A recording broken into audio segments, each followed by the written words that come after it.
આજના તાજા અને મુખ્ય સમાચાર. મમતા બેનર્જીને મોટો ઝટકો.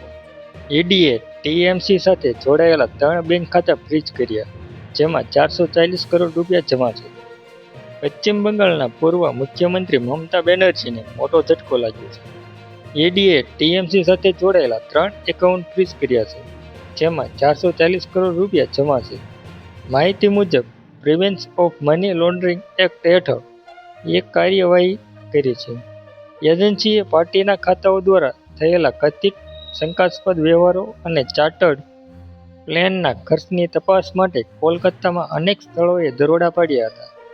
ટીએમસીના બેંક ખાતાઓમાંથી કથિત હેરાફેરી કરીને એમ્બ્રિયર વિમાન અને અગસ્ટા વેલેન્ટાઇન હેલિકોપ્ટર ખરીદવાના મામલામાં ઈડીએ પાછલા કેટલાક દિવસોમાં કોલકાતામાં ઘણી જગ્યાએ દરોડા પાડ્યા હતા.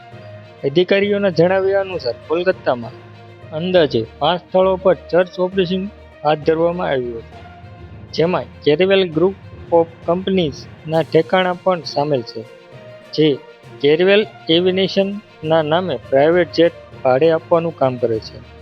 અધિકારીઓના જણાવ્યા મુજબ એજન્સીની પ્રારંભિક તપાસમાં સામે આવ્યું છે કે એપ્રિલ 2023થી જૂન 2026 સુધી ટીએમસીના આ બેંક ખાતાઓમાંથી અંદાજે 160 કરોડ રૂપિયા કેરવેલ એવિએશન ઇન્ડિયા પ્રાઇવેટ લિમિટેડ અને તેની સહયોગી કંપનીના ખાતામાં ટ્રાન્સફર કરવામાં આવ્યા હતા.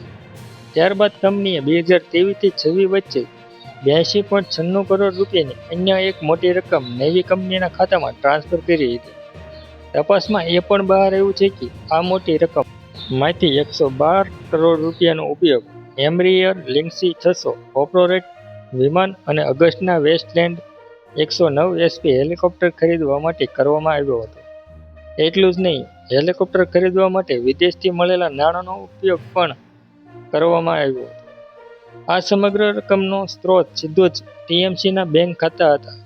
બાદમાં આ બંને વિમાનો ટીએમસીને ભાડે આપવામાં આવ્યા હતા. એજન્સીના જણાવ્યા અનુસાર વિમાનોના ઉપયોગના નામે મોટી રકમની લેવડ-દેવડ થઈ, જે અત્યંત શંકાસ્પદ છે. એવું લાગી રહ્યું છે કે આ ડીલના અસલી લાભાર્થી ચહેરાઓને છુપાવવા માટે આ એક મહોરું બનાવવામાં આવ્યું હતું. આ એંગલથી ઊંડાણપૂર્વક તપાસ કરવામાં આવી રહી છે. ટીએમસીમાં આંતરિક ખટરાક બાદ બળવાખોર ધારાસભ્યોએ પાર્ટી ફંડમાં જમા થયેલા નાણાંના સ્ત્રોતની તપાસ કરવાની માંગ કરી હતી.